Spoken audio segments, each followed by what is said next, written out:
I remember a teacher that I had. Now, I went through the 7th grade. I went to the 7th grade. And I left home when I was 10 years old because I was hungry. And I used to, this is true. I work in the summer and I go to school in the winter. But I had this one teacher. He was the principal of the Harrison School in Vincennes, Indiana. To me, this was the greatest teacher, a real sage of my time, anyhow. He had such wisdom. And we were all reciting the Pledge of Allegiance one day. And he walked over, this little old teacher. Mr. Lasswell was his name. Mr. Lasswell. And he says,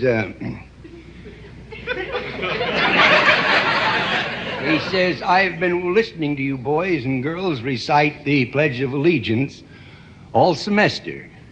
And it seems as though it's becoming monotonous to you.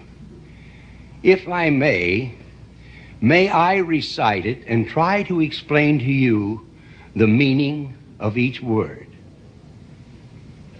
I, me, an individual, a committee of one, pledge, dedicate all of my worldly goods to give without self-pity, allegiance, my love and my devotion to the flag, our standard, Old Glory, a symbol of freedom.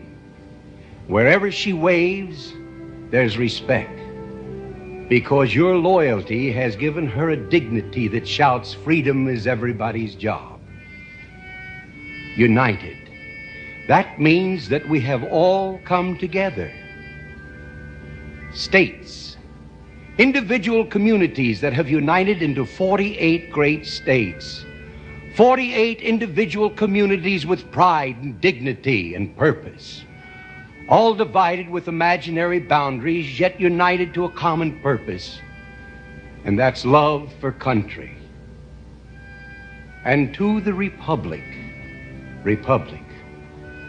a state in which sovereign power is invested in representatives chosen by the people to govern. And government is the people, and it's from the people to the leaders, not from the leaders to the people, for which it stands. One nation,